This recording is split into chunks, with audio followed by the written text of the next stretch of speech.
আমাদের নবীকে এখানে বাহন চেঞ্জ করে দেওয়া হলো, অন্য একটা বাহন আরো দ্রুতগামী তাকে দেওয়া হলো। এই বাহনে করে নবীজি একদম আলোর পর্দা ভেদ করে উপরে উঠছেন, সুবহানাল্লাহ। আল্লাহ পাকের একদম কাছাকাছি আসছেন।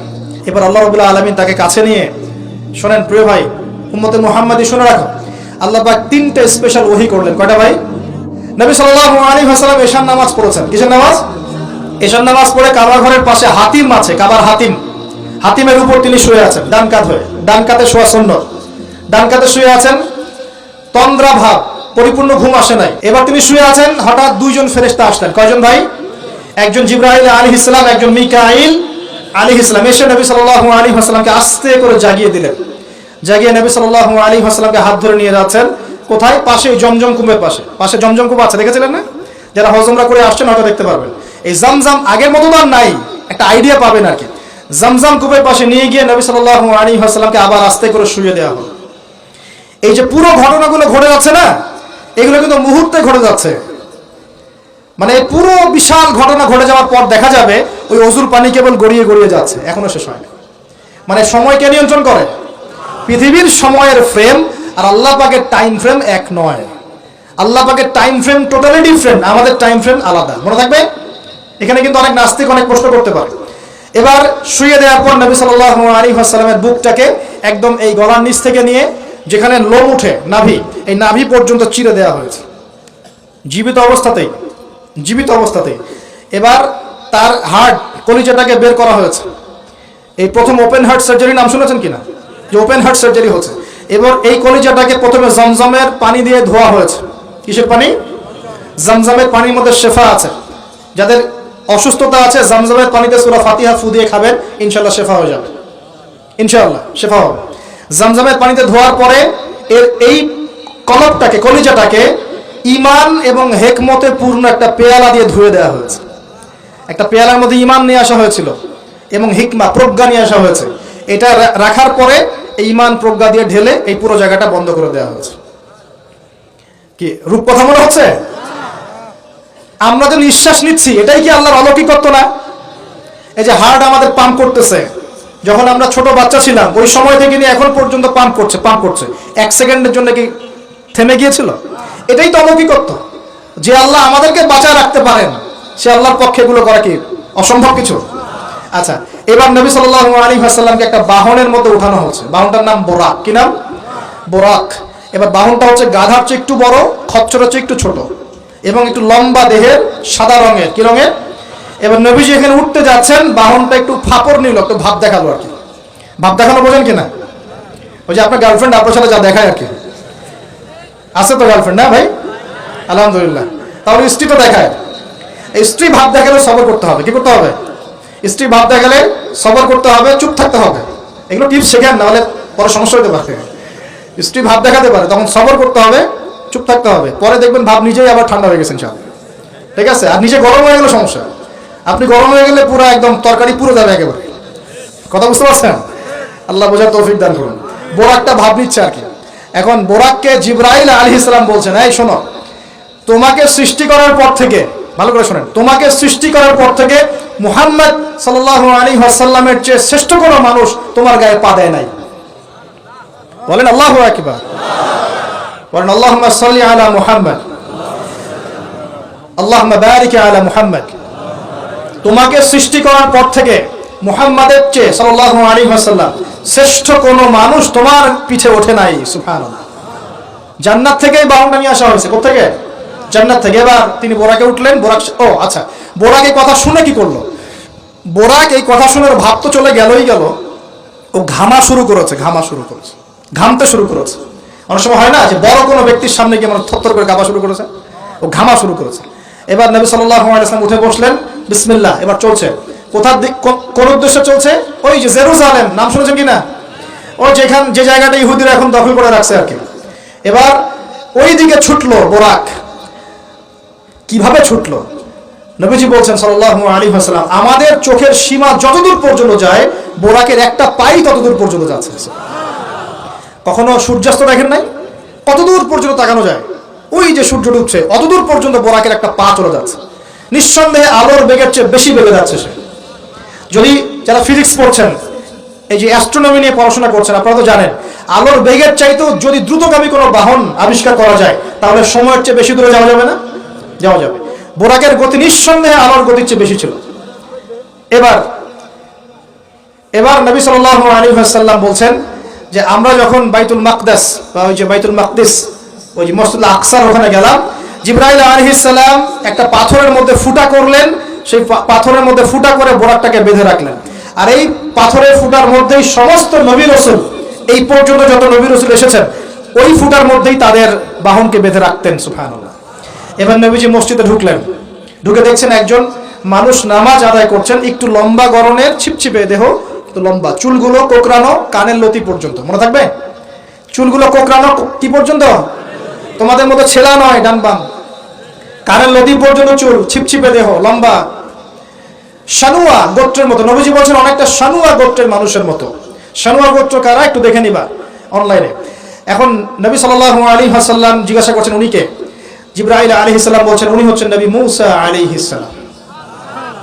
আল্লাহ বা কিভাবে এটা করলেন আল্লাহ ভালো জানেন, এটা আমরা ব্যাখ্যা করতে পারবো না। নবী মূসা আলাইহিস সালাম নামাজ পড়ছেন, আরেকজনকে দেখলেন তার গরম কিছুটা মাঝারি ধরনের, চুলগুলো হচ্ছে সিল্কি মানে স্ট্রেট চুল, লম্বা এবং সোনালী রঙের। কি রঙের? সোনালী। এবং গায়ের কালারটা হচ্ছে সাদা এবং লালের মিশ্রণে গঠিত। নবীজি জিজ্ঞাসা করলেন উনি কে? তাকে বলা হচ্ছে উনি হচ্ছেন নবী ঈসা আলাইহিস সালাম। এবার নবী সাল্লাল্লাহু আলাইহি ওয়াসাল্লাম সমস্ত আম্বিয়া কেরামের সামনে চলে গেলেন এবং সমস্ত নবীদেরকে নিয়ে 2 রাকাত নামাজ পড়লেন। সুবহানাল্লাহ। নবীদের ইমাম কে? আমাদের নবী কাদের ইমাম? নবীদের ইমাম। আর সেই নবীর সুন্নাত পালন করতে আমাদের এত কষ্ট হয় না ভাই? লজ্জা লাগে? দাঁড়িয়ে রাখলে লজ্জা লাগে না? টাকটুর উপর কাপড় তুলে লজ্জা লাগে? আস্তাগফিরুল্লাহ, আল্লাহ আমাদেরকে মাফ করুক। আমরা সর্বশ্রেষ্ঠ মানুষের উম্মত, সর্বশ্রেষ্ঠ নবীর উম্মত। আল্লাহ পাক আমাদেরকে যোগ্য উম্মত হওয়ার তৌফিক দান করুন। নবীজি নামাজ পড়লেন, নামাজ শেষ। নামাজ, ও আরেকটা কথা, আরেকজনকে নবীজি দেখলেন, তার অবয়ব সম্পর্কে তিনি বলছেন দেখতে হুবাহু আমার মতোই। নবীজি বলছেন দেখতে হুবাহু আমার মতোই। জিজ্ঞাসা করলেন তিনি কে? জিবরাইল আলাইহিস সালাম বলছেন তিনি হচ্ছেন নবীগণের পিতা ইব্রাহিম আলাইহিস সালাম। ইব্রাহিম আলাইহিস সালামের দেহের গঠন, চেহারা একদম আমাদের নবীর মতো ছিল। সুবহানাল্লাহ। হয়তোবা এই কারণেই, হয়তোবা আল্লাহ ভালো জানেন, আমরা কিন্তু দরুদে কার নাম পড়ি? নবীর নামের সাথে ইব্রাহিম আলাইহিস সালামের নাম পড়ি, এবং তার জীবনীর সাথে আমাদের নবীর জীবনী কিন্তু হুবহু মিল আছে।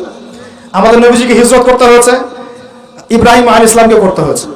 ইব্রাহিম আলাইহিস সালামকে আগুনের পরীক্ষা দেওয়া লাগছে, আমাদের নবীকে বদরে উহুদে পরীক্ষা দেওয়া লাগছে, লাগে নাই? আমাদের নবীকে পাশে ছিলেন স্ত্রী খাদিজা রাদিয়াল্লাহু আনহা, ইব্রাহিম আলাইহিস সালামের পাশে ছিলেন স্ত্রী সারা এবং হাজরা আলাইহিম আসসালাম। মানে টোটালি মিল পাবেন আপনি দেখবেন টোটালি মিল আছে। ওদিকে যাচ্ছি না আমি। এবার নামাজ শেষে নবী সাল্লাল্লাহু আলাইহি ওয়াসাল্লাম আবার বোরাকে উঠলেন। এবার বোরাক উপরে ওঠা শুরু করলো। এই পর্যন্ত যেটা এসেছে এটা হচ্ছে মক্কা থেকে জেরুজালেম পর্যন্ত, এটাকে বলা হয় ইসরা। এটাকে কি বলা হয়? ইসরা মানে নাইট জার্নি, মানে রাত্রেবেলা নৈশ ভ্রমণ।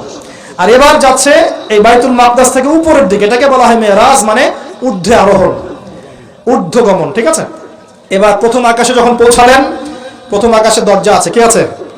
আর প্রথম আকাশ মানে আমরা যে তারা দেখি এগুলো কিন্তু প্রথম আকাশে। ঠিক আছে। প্রথম আকাশ মানে প্রথম মহাকাশ।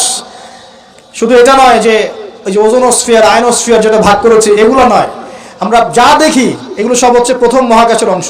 এখানে দরজা আছে একটা, আমরা দেখতে পারি না। এখানে গিয়ে জিবরাইল আলাইহিস সালাম দাঁড়িয়ে গেলেন, নবী সাল্লাল্লাহু আলাইহি ওয়াসাল্লাম দাঁড়িয়ে গেলেন। ওই দিক থেকে আওয়াজ আসছে যে কে? জিবরাইল আলাইহিস সালাম বলছেন যে আমি জিবরিল। আপনার সাথে কে? বলা হচ্ছে আমার সাথে হচ্ছে বিশ্বনবী মুহাম্মদ রাসূলুল্লাহ সাল্লাল্লাহু আলাইহি ওয়াসাল্লাম। আপনাকে কি পাঠানো হয়েছিল তাকে আনার জন্য? তিনি বলছেন হ্যাঁ। তিনি বলেছেন হ্যাঁ, বাস হ্যাঁ, কারণ তিনি সাদিকুল আমিন। এবার দরজা খুলে দেওয়া হলো, তিনি ভিতরে ঢুকলেন, দেখলেন সেখানে একজন ব্যক্তি যিনি মাশাআল্লাহ ডান দিকে তাকাচ্ছেন, ডান দিকে অনেক আদম সন্তানের আকৃতি আছে, ডান দিকে তাকাচ্ছেন হাসছেন, বাম দিকে তাকাচ্ছেন, বাম দিকে অনেক আদম সন্তানের আকৃতি আছে, বাম দিকে তাকিয়ে কাঁদছেন। নবী সাল্লাল্লাহু আলাইহি ওয়াসাল্লাম বললেন উনি কে? তখন তাকে বলা হলো ইনি হচ্ছেন আপনাদের পিতা, মানে আদম সন্তানদের পিতা আদম আলাইহিস সালাম। আদম আলাইহিস সালাম নবীকে দেখে সালাম দিলেন। আদম আলাইহিস সালাম নবীকে সালাম দিলেন, নবীও সালামের প্রত্যুত্তর করলেন এবং আদম আলাইহিস সালাম তার জন্য দোয়া করলেন। তিনি উঠে গেলেন আরো উপরে। এবার দ্বিতীয় মহাকাশে যখন চলে গেছেন, এই দ্বিতীয় মহাকাশ পর্যন্ত সায়েন্স যেতে পারে নাই, কেউই পারেনি, আল্লাহ রাসূল সাল্লাল্লাহু আলাইহি ওয়াসাল্লাম ছাড়া। এখানে গিয়ে তিনি দেখলেন সিমিলারলি দুজন বসে আছেন। কয়জন? দুজন। এবং দুজন এর পরিচয় জিজ্ঞাসা করলে জিবরাইল আলাইহিস সালাম বললেন ইনি হচ্ছেন ঈসা আলাইহিস সালাম আর ইনি হচ্ছেন ইয়াহইয়া আলাইহিস সালাম।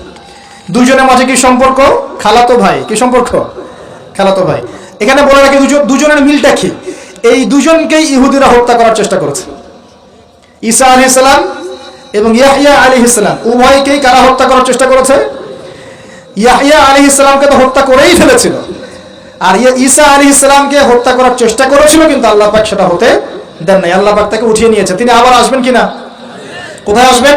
সিরিয়ায়। কেন আসবেন? কারণ তিনি এই পৃথিবী থেকে দাজ্জাল এবং তার সমস্ত বাহিনীকে মেরে ফেলবেন ইনশাআল্লাহ, এবং প্যালেস্টাইন থেকে সারা বিশ্বে 40 বছর রাজত্ব করবেন ইনশাআল্লাহ তাআলা। এটা হবে কিনা? বিশ্বাস আছে তো ইনশাআল্লাহ? এটা হবে ইনশাআল্লাহ তাআলা। এরপর সামনে যান, তৃতীয় আসমানে উঠলেন। সেখানে দেখছেন একজন ব্যক্তি যাকে এই পৃথিবীর অর্ধেক সৌন্দর্য দেওয়া হয়েছে। নবীজি বললেন, তিনি কি এত অপরূপ সুন্দর? তখন নবী সাল্লাল্লাহু আলাইহি ওয়াসাল্লামকে বলা হচ্ছে, তিনি হচ্ছেন ইউসুফ আলাইহিস সালাম, যাকে এই পৃথিবীর অর্ধেক সৌন্দর্য দেওয়া হয়েছে। আমরা সূরা ইউসুফ পড়ি আর মনে করি এটা হচ্ছে ইউসুফ জুলাইখার ঘটনা, তাই না ভাই? আসলে এখানে প্রেম কাহিনী কার? এখানে প্রেম কাহিনী হচ্ছে ইউসুফ আলাইহিস সালাম এবং তার বাবার। ভালো করে পড়ে দেখবেন, এখানে বাবা এবং ছেলের মহব্বতের কাহিনী বর্ণিত হয়েছে। আর ইউসুফ আলাইহিস সালামের বাহ্যিক সৌন্দর্য নিয়ে আমরা কথা বলি, তার বাহ্যিক সৌন্দর্যের চাইতে তার চরিত্রের সৌন্দর্য ছিল 1000 গুণ বেশি উত্তম। জেনার অপবাদ দিয়েছে তাকে মানুষ, তিনি নির্দোষ হয়েও বিনা অপরাধে 12 বছর জেল খেটেছেন, তারপরেও তিনি অন্যায় পথে পা বাড়ান নাই, বাড়িয়েছেন। আল্লাহ পাক আমাদেরকে এগুলো বোঝার তৌফিক দান করেন। আর উপরে উঠলেন, চতুর্থ আসমানে উঠে দেখছেন এখানে আরেকজন একইভাবে আছেন, তার নাম হচ্ছে কি বলেন? ইদ্রিস আলাইহিস সালাম। কি নাম? ইদ্রিস আলাইহিস সালাম। তিনি চতুর্থ আসমানে অপেক্ষা করেন। একইভাবে সবার সাথে কথাবার্তা হলো, সালাম বিনিময় করা হলো, মোবারকের দোয়া করলেন, তিনি আবার উঠে গেলেন। পঞ্চম আসমানে উঠে তিনি দেখছেন ওই নবী মুসা আলাইহিস সালাম। কোন নবী? নবী মুসা আলাইহিস সালাম। সবাই সালাম দিচ্ছেন, একইভাবে কথাবার্তা হচ্ছে। ষষ্ঠ আসমানে উঠে দেখছেন হারুন আলাইহিস সালাম, মুসা আলাইহিস সালামের ভাই, মনে আছে? হারুন আলাইহিস সালাম, যিনি ফেরাউনের কাছে দাওয়াত নিয়ে গিয়েছিলেন, মুসা আলাইহিস সালামের সাথে ছিলেন। সপ্তম আসমানে উঠে তিনি দেখছেন একজন ব্যক্তি যার চেহারা একদম নবীর মতোই, বাইতুল মামুর নামে একটা জায়গা আছে, এই জায়গায় হেলান দিয়ে বসে আছে। নবীজি বললেন, উনি কে? জিবরাইল আলাইহিস সালাম বলছেন, উনি হচ্ছেন আপনার নবীদের সবার পিতা ইব্রাহিম আলাইহিস সালাম। ইব্রাহিম আলাইহিস সালামের আশপাশে অনেক ছোট ছোট বাচ্চা আছে, অনেক ছোট ছোট বাচ্চা। এই বাচ্চাগুলো কারা? এই যে মুসলিম অমুসলিমদের যাদের একদম নাবালক শিশুরা যারা মারা যায়, ওরা কি পাপ করেছে? এই নাবালক ছোট ছোট বাচ্চারা যারা মারা যায়, আল্লাহ রাব্বুল আলামিন তাদের রূহটাকে ওখানে রেখেছেন। তারা ওখানে খেলছে, যখনই ওদের পিতামাতার কথা মনে হয় দৌড় দিয়ে আসে ইব্রাহিম আলাইহিস সালামের কাছে। মনে রাখবেন, বাচ্চাদের সাথে কেন ইব্রাহিম আলাইহিস সালামকে রাখা হলো, এখানে একটা ব্যাখ্যা হতে পারে, আল্লাহু আ'লাম। শিশুদের সাথে থাকতে হলে শিশুর মতো মন থাকতে হয়। বাচ্চাদের সাথে কারা ভালোভাবে মিশতে পারে জানেন? যাদের মনটা বাচ্চাদের মতো, শিশুর মতো সরল হতে হয়, শিশুর মতো হতে হয়, সরল। যাদের মন শিশুর মতো সরল, এদের মনের মধ্যে কিন্তু হিংসা, বিদ্বেষ, রিয়া, অহংকার এগুলো থাকবে না। ইব্রাহিম আলাইহিস সালাম ওই শিশু কুরবানির পরীক্ষায় ফেলতে হয়েছিল না? আল্লাহ রাব্বুল আলামিন দেখেন তাকে বাচ্চাদের সাথে রেখে দিয়েছেন। বাচ্চারা ওখানে খেলাধুলা করে, যখনই ওদের বাবার কথা মনে হয়, মায়ের কথা মনে হয়, দৌড় দিয়ে ইব্রাহিম আলাইহিস সালামের কাছে চলে আসে। তিনি আদর করে দেন, আবার চলে যায়। কি চমৎকার দৃশ্য! তিনি হেলান দিয়ে আছেন বাইতুল মামুরে, সালাম করলেন, সালাম করে নবীজিকে বললেন, হে নবী, আপনার উম্মতকে জানিয়ে দিয়েন, আমি আপনাদেরকে সেটা জানিয়ে দিচ্ছি। হে নবী, আপনার উম্মতকে জানিয়ে দিয়েন যে জান্নাত হচ্ছে একটা উর্বর জায়গা, জান্নাতের পানি হচ্ছে মিষ্টি, জান্নাতের মাটি খুব উর্বর, জান্নাতের অনেক জায়গা ফাঁকা পড়ে আছে। আপনার উম্মতকে জানিয়ে দিয়েন এই ফাঁকা জায়গাগুলোতে তারা যদি গাছ লাগাতে চায় তাহলে যেন পড়ে সুবহানাল্লাহ, আলহামদুলিল্লাহ, ওয়ালা ইলাহা ইল্লাল্লাহ, আল্লাহু আকবার, ওয়ালা হাওলা ওয়ালা কুওয়াতা ইল্লা বিল্লাহ। এই মেসেজটা কে দিয়েছেন? ইব্রাহিম আলাইহিস সালাম। এই যে বাইতুল মামুরে হেলান দিয়ে আছেন, এটা কি? নবীজি বলেন এটা হচ্ছে ফেরেশতাদের ইবাদত করার জায়গা। সুবহানাল্লাহ। কাবা ঘর আছে না আমাদের, এই কাবা ঘরের ঠিক সোজা উপরে বাইতুল মামুর আছে, সপ্তম আসমানের ওখানে। ফেরেশতারা কিভাবে ইবাদত করেন শোনেন। নবীজি বলেন এই বাইতুল মামুরে প্রতি মুহূর্তে 70,000 ফেরেশতা তাওয়াফ করছে। সুবহানাল্লাহ। ঠিক যেমন এখানে তাওয়াফ হচ্ছে 24 ঘন্টা, তাওয়াফ কি থেমে থাকে? তাওয়াফ থামে না। ঠিক ওইভাবে বাইতুল মামুরে তাওয়াফ থেমে থাকছে না। বাইতুল মামুরে ফেরেশতারা তাওয়াফ করছেন 70,000 ফেরেশতা একই সাথে। আর শুনে রাখেন, যে 70,000 ফেরেশতা একবার তাওয়াফ করার সৌভাগ্য পেয়েছে তারা কিয়ামত পর্যন্ত আর দ্বিতীয়বার চান্স পাবে না। এবার কি চিন্তা করতে পারছেন ফেরেশতাদের সংখ্যা কত কত হতে পারে? আমাদের সংখ্যা তত্ত্বের বাইরে, আমাদের সংখ্যা তত্ত্বের বাইরে। এবার নবী সাল্লাল্লাহু আলাইহি ওয়াসাল্লাম আরো একটু উপরে উঠলেন। এই জায়গার নাম সিদরাতুল মুনতাহা। কি নাম? সিদরাতুল মুনতাহা। এটা হচ্ছে একটা বড়ই গাছ। বড়ই গাছ দেখেছেন তো? এটা নবীজি বলছেন এত চমৎকার এই বড়ই গাছ, এর মধ্যে এত বেশি রং ছিল যে রংগুলোকে আমি ব্যাখ্যা করতে পারবো না। এর পাতাগুলো ছিল হাতির কানের মতো এবং এর ফলগুলো ছিল মটকার মতো বড় বড় এক একটা, এবং এর মধ্যে প্রজাপতি বসেছিল। এই প্রজাপতিগুলোর রং এত চমৎকার যেগুলো আমাদের পৃথিবীর রঙের মতো নয়। মানে এগুলো ব্যাখ্যা করার মতো শব্দ আমার কাছে নাই। অ্যামেজিং। এটা কোন জায়গা? আমাদের সবার রূহগুলো যেখানে উঠে যায়। এটা কোন জায়গা? আমাদের সবার নেক আমলগুলো যেখানে উঠে যায়। সবার রূহ, মৃত ব্যক্তিদের রূহ বা আত্মা এবং নেক আমলগুলো এই পর্যন্ত ওঠে, এরপরে সেখান থেকে উঠিয়ে নেওয়া হয়, এরপরে তারা আর যেতে পারে না। একইভাবে উপর থেকে আল্লাহ পাকের কোনো আদেশ আসলে এই সিদরাতুল মুনতাহা পর্যন্ত আসে, এরপর সেখান থেকে নিয়ে আসা হয়। আমি কি বুঝতে পারছি? এই হলো সিদরাতুল মুনতাহা, যেটা ফেরেশতাদের শেষ সীমা। এরপরে ফেরেশতারা আর যেতে পারবেন না। আল্লাহ পাকের নিকটবর্তী ফেরেশতারা ছাড়া নর্মাল যারা, তারা ওখানে যেতে পারবে। নর্মাল মানে বলছি যারা এমনি অন্যান্য দায়িত্বে আছেন, তারা সেখানে যেতে পারবেন না। এই পর্যন্ত লাস্ট ওই যে লাইন থাকে না, ডেড লাইন, এটা ডেড লাইন, এরপর যেতে পারবে না। এবার আমাদের নবীকে এখানে বাহন চেঞ্জ করে দেওয়া হলো, অন্য একটা বাহন আরো দ্রুতগামী তাকে দেওয়া হলো। এই বাহনের কারণে নবীজি একদম আলো পর্দা ভেদ করে উপরে উঠছেন। সুবহানাল্লাহ। আল্লাহ পাকের একদম কাছাকাছি আসছেন। কাছাকাছি আসার পর তিনি বলছেন, আমি তখন শুনতে পেলাম যে আল্লাহ পাকের নিকটস্থ ফেরেশতা যারা আল্লাহর আদেশ লিখে রাখেন, তারা কলম দিয়ে লিখছে আল্লাহর আদেশ। এই কলমের লিখার খসখস শব্দ আমি শুনতে পেলাম। সুবহানাল্লাহ, আল্লাহু আকবার। এবার আল্লাহ রাব্বুল আলামিন তাকে কাছে নিয়ে, শোনেন প্রিয় ভাই, উম্মতে মুহাম্মাদি শুনে রাখো, আল্লাহ পাক 3টা স্পেশাল ওহী করলেন। কয়টা ভাই? 3টা। অন্যান্য অনেক কথা তো হয়েছে, সেগুলো তো আমরা হাদিসের মধ্যে আমরা ডিটেইলস বলতে পারছি না, সময় শর্ট। 3টা স্পেশাল ওহী আল্লাহ রাব্বুল আলামিন করেছেন। তার প্রথমটা হচ্ছে নবী সাল্লাল্লাহু আলাইহি ওয়াসাল্লামকে এই জায়গায় 50 ওয়াক্ত নামাজ হাদিয়া গিফট দেওয়া হলো। কত ওয়াক্ত? এবার নবীজি 50 ওয়াক্ত নিয়ে চলে আসছেন। পরের দুটো পরে বলছি। 50 ওয়াক্ত নিয়ে চলে আসছেন। আসার সময় এই যে ষষ্ঠ আসমানে, পঞ্চম আসমানে কার সাথে দেখা? মুসা। কে আমাকে করছে? মুসা আলাইহিস সালাম। তিনি বলছেন, আল্লাহ পাক কি দিয়েছেন আপনাকে হাদিয়া? নবী সাল্লাল্লাহু আলাইহি ওয়াসাল্লাম বলেন 50 ওয়াক্ত নামাজ। কত ওয়াক্ত? 50 ওয়াক্ত। নবী এবার মুসা আলাইহিস সালাম বলছেন, আমার উম্মতকে 2 ওয়াক্ত নামাজ দেওয়া হয়েছে, সেটাই আমার উম্মত আদায় করতে পারে নাই। 50 ওয়াক্ত নামাজ আপনার উম্মত পারবে না, আপনি কমাই নিয়ে আসেন, যান। তিনি আবার গেলেন 50 থেকে 45, আবার 45 থেকে 40, 40 থেকে 35, 35 থেকে 30, এই করতে করতে করতে করতে 5 ওয়াক্ত যখন আসলো, তখন নবীজিকে বলা হচ্ছে আপনি আরো কমাই নিয়ে আসেন। নবীজি বলছেন, আমার যেতে লজ্জা লাগছে, আল্লাহ পাক আমাকে এত বেশি কমিয়ে দিলেন, আরো কমাতে চাইতে আমার লজ্জা লাগছে। দেখেন, মুসা আলাইহিস সালাম বলেছিলেন আমার উম্মতকে 2 ওয়াক্ত নামাজ দেওয়া হয়েছিল, আদায় করতে পারে নাই। উম্মতে মুহাম্মাদের মধ্যে এমন মানুষ নাই 2 ওয়াক্ত 1 ওয়াক্ত নামাজও পড়তে পারে না। নবীদের এটা হিকমা, দূরদর্শিতা। এবার নবী সাল্লাল্লাহু আলাইহি ওয়াসাল্লাম আল্লাহর কাছে গিয়ে আরজি পেশ করছেন। আল্লাহ রাব্বুল আলামিন বলছেন, 5 ওয়াক্ত নামাজ আমি দিলাম, কিন্তু 5 ওয়াক্ত যদি তোমার উম্মত আদায় করে 50 ওয়াক্তের নেকি দেওয়া হবে ইনশাআল্লাহ। আরেকটা বেনিফিট তোমার উম্মতের যে কোনো ব্যক্তি যে আমলই করুক না কেন 10 গুণ বাড়ায় নেকি দেওয়া হবে ইনশাআল্লাহ।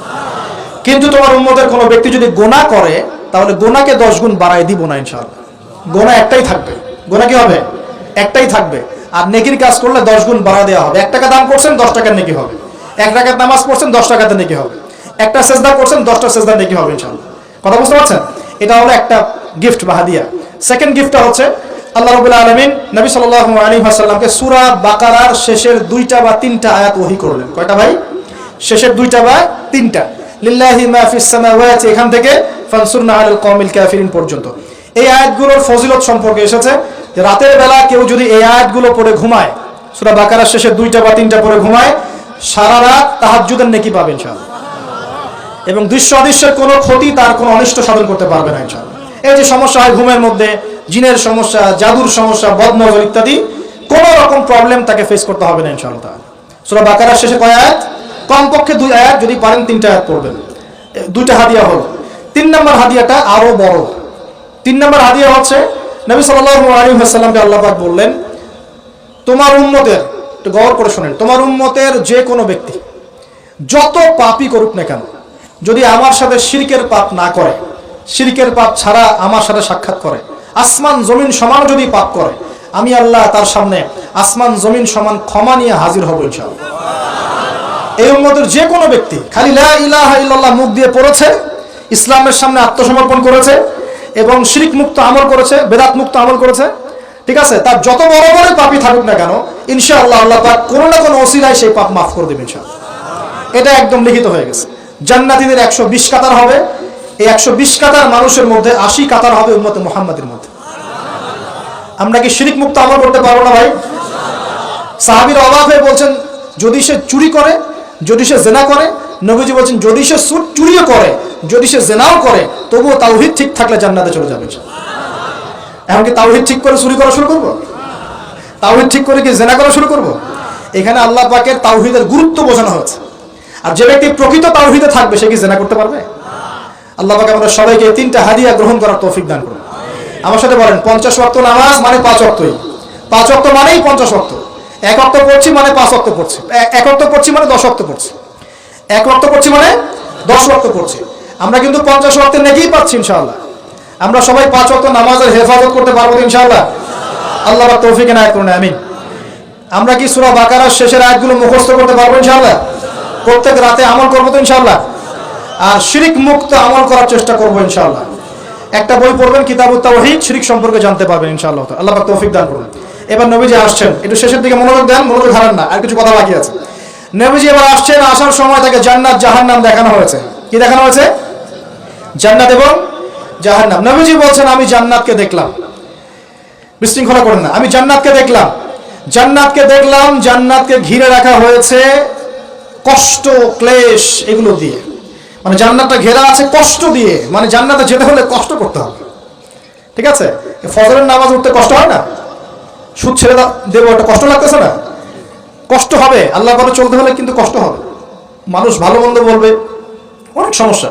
জান্নাতকে ঘেরা হয়েছে কষ্ট দিয়ে, আর জাহান্নামকে ঘেরা হয়েছে প্রবৃত্তির দাসত্ব দিয়ে। মন যাচাই তাই করার নাম প্রবৃত্তি।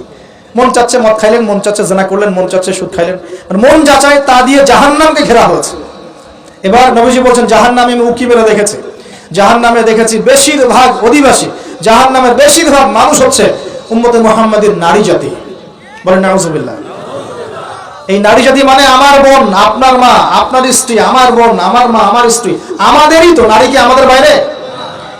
কেন তারা জাহান্নামে যাবে? নবীজি বলছেন কয়েকটা কারণ। 1, তারা বেশি বেশি লানত এবং অভিশাপ করে। 1, 2, তারা এমন কিছু কাপড় পরে শেষ জামানায় বাইরে ঘুরবে যে কাপড়গুলো পরেও তারা নগ্ন থাকবে। 2, অর্থাৎ বেপরদামির কারণে। 3, তারা বুক পিঠ চাপড়ায়, প্রলাপ বিলাপ করে, এটা একটা কারণ। 4, তারা স্বামীর সাথে কখনো কখনো কুফরি করে। কেমন? স্বামী সারা জীবন যদি তাদের ভরণ পোষণ ভালোবাসা দিয়ে যায়, কোনো একদিন যদি কোনো সমস্যা সৃষ্টি হয় বলবে যে সারা জীবন তোমার কাছে কিছুই পাইলাম।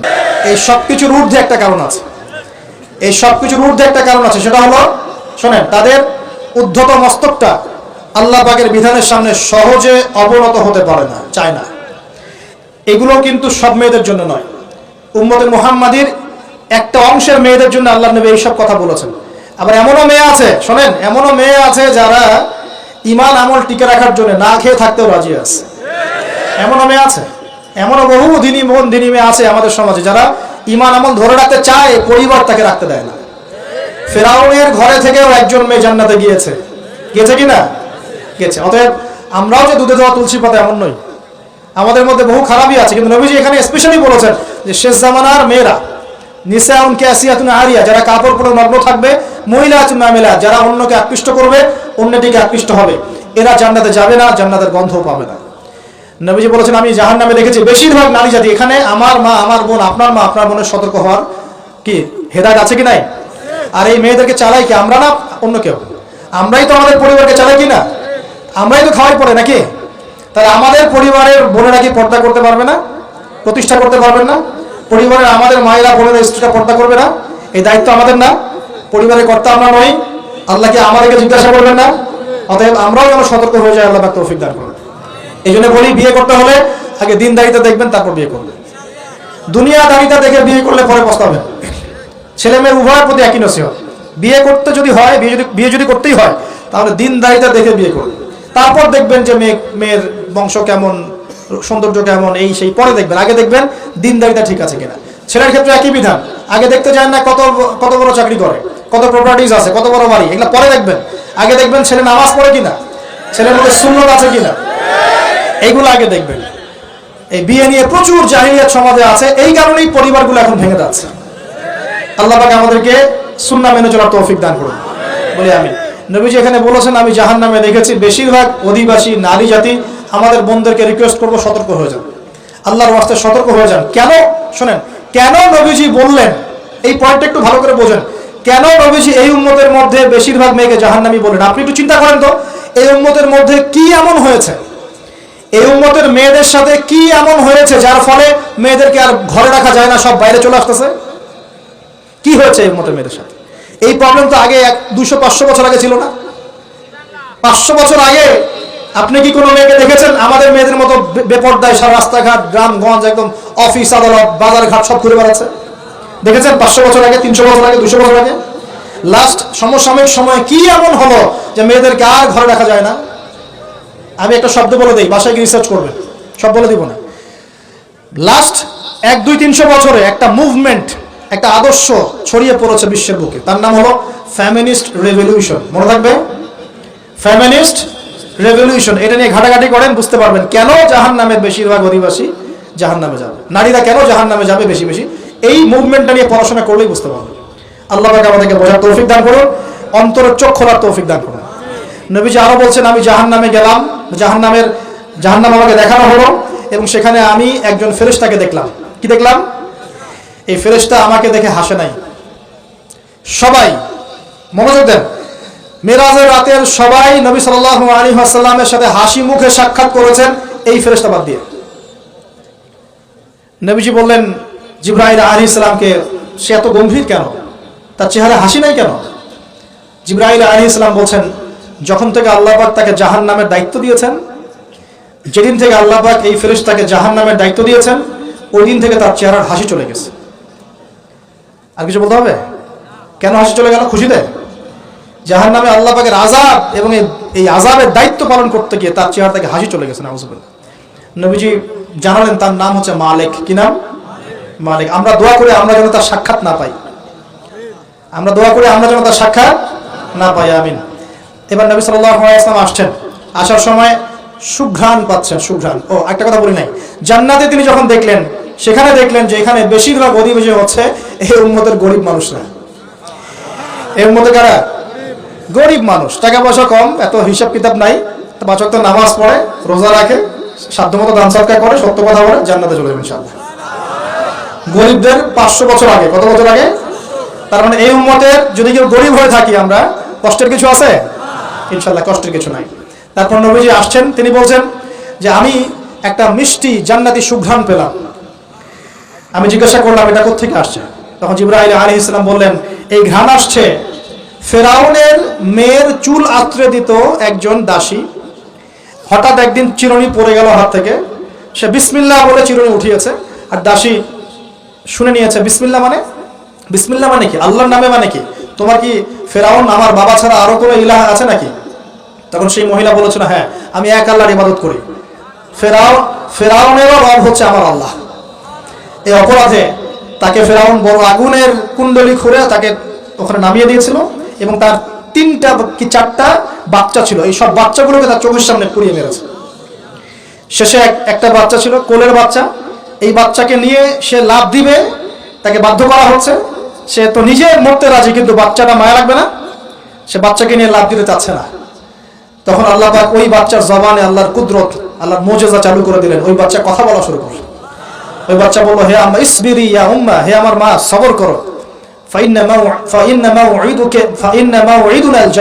আমাদের জন্য আল্লাহ পাক জান্নাত রেখেছেন, আলহামদুলিল্লাহ। লাভ দিয়ে জান্নাত। ওই যে ফেরাউনের স্ত্রী বলা ঠিক না এখানে, ফেরাউনের ওই দাসী যে চুল আশ্রয় দিত, আসিয়া, যার নাম বলা হয় কোনো কোনো জায়গায় আসিয়া, এবং তার সন্তানদেরকে যেখানে দাফন করা হয়েছে ওখান থেকে জান্নাতের ঘ্রাণ আসছে। কে পেলেন এই ঘ্রাণ? রাসূলুল্লাহ সাল্লাল্লাহু আলাইহি ওয়াসাল্লাম। এবার তিনি চলে আসছেন, এসে কাবা ঘরের হাতিমে আবার এসে সেখানে আসলেন, এখানে বিমর্ষ মুখে বসে আছেন। কেন মন খারাপ? যে আমি যদি এই ঘটনা যদি কালকে এখন সকালে সবাইকে বলা শুরু করি, সবাই তো আমাকে এখন কি বলবে? মিথ্যাবাদী বলে, এমনিই তো মিথ্যাবাদী বলছে, এখন এই ঘটনা আবার বিশ্বাস করবে কিনা। এখন সকালবেলা আবু জাহেল আসছে, আয়েশা বলছে যে কি নতুন কিছু ঘটনা ঘটছে নাকি, নতুন কোনো ঘটনা আছে নাকি, টিটকারি করলো আর কি। রাসূল সাল্লাল্লাহু আলাইহি ওয়াসাল্লাম বলছেন আমি গতকালকে আকসায় গিয়েছিলাম। এখন আবু জাহেল বলছে ও আচ্ছা চমৎকার, আকসায় গিয়েছিলেন তাই নাকি, আর কি করেছে, তো যে আমি এই ঘটনা ঘটেছে আমার সাথে। তখন সবাইকে সে ঢোল পিটায় নিয়ে আসলো, আরে আসো আসো মুহাম্মদ কি বলে শোনো, দেখো কি বলে, তো পাগল হয়ে গেছে নাউজুবিল্লাহ। বলছে আকসায় গিয়েছিল, বলো তো আকসায় কি কি আছে। সুবহানাল্লাহ, আল্লাহ রাব্বুল আলামিন এখন যেমন ভিডিও দেখি না আমরা, এইভাবে আল্লাহ রাব্বুল আলামিন মসজিদুল আকসাকে নবীর সামনে তুলে ধরলেন, সামনে ইনশাআল্লাহ। এবং নবী সাল্লাল্লাহু আলাইহি ওয়াসাল্লাম দেখে দেখে বলছেন আকসায় কয়টা দরজা আছে, কয়টা জান্নাত আছে, পূর্ব দিকে কি আছে, পশ্চিম দিকে কি আছে, সিঁড়ি কয়টা, সব বলে দিলেন মাশাআল্লাহ। এরপর আবু বকর সিদ্দিকের সামনে একজন কাফের গিয়ে বলছে জানো মুহাম্মদ কি বলেছে, মুহাম্মদ এই কথা বলেছে।